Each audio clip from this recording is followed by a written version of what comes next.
Its inhabitants know better than to resist. They allow themselves to be bound and gagged, then are lowered carefully to the floor where they lie, listening as the men make their preparations in the dark. They hear the sound of a tree trunk being dragged across the avenue, and the commander's quiet orders as he positions the men of the flying column. Soon all is quiet, and the men wait in the bushes with the mist gathering around them. Their fingers are stiff around the guns they hold, but they're used to the cold. They breathe on their hands to put some heat into them, and think perhaps of warm beds they have known in the past. They're patient. Then, in a pause between the breaking waves, they hear the drone of a motor car approaching from the west, the direction they've been told to expect it from. The fog thins for a moment, and they can see the white glow of approaching headlights. They lean forwards, lifting their weapons in preparation, smelling the oil and metal of the rifles as they bring them close to their cheeks. The car is getting closer now, and its engine seems to vibrate through their entire bodies, shattering the stillness that came before. The gates have been left open for it, and there's only the slightest reduction in speed before the twin beams that are the car's headlights, blurred by the fog, swing in. The engine is now louder still, perhaps amplified or distorted by the fog, and it feels as though it is coming straight at them.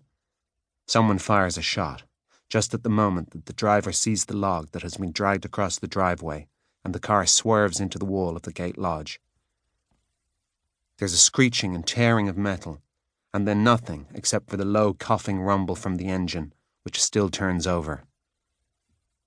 The men wait in the dark, listening for an order.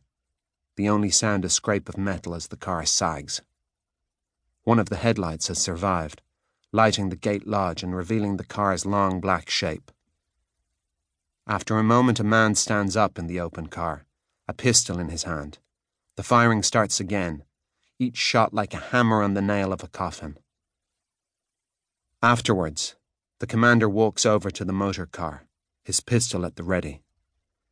The men follow, rifles shivering in their hands. They're not certain if it is from cold or the excitement of it all.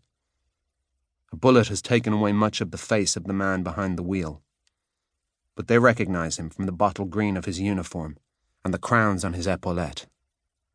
Beside him lies a young man wearing a black bow tie, with a pistol in his hand. They do not know him, but they decide he's no innocent. The woman in the back seat is a different matter. She has not been hit by any of their bullets and is alive, but unconscious. They find a blanket for her in the car's boot and make her comfortable, but they do not stay to tend to her. The police from the town will be here soon, and the work they came to do is done. The men leave, walking quickly away through the trees. They will walk until the morning and then rest up in a house that is expecting them. The Prendeville woman is a bad bit of business, but they hope she will survive. How could they have known she would be in the car? She, of all people, should have known better.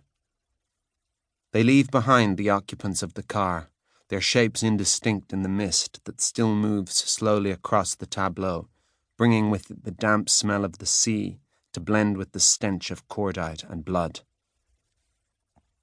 Harry Cartwright, formerly of the British Army, lies awkwardly over the back of the passenger's seat, his head and hair hanging down behind it. His fingers still grasp for the revolver he took from Inspector Teevan's holster to defend himself, and which was taken from his dead hand by one of the ambushers.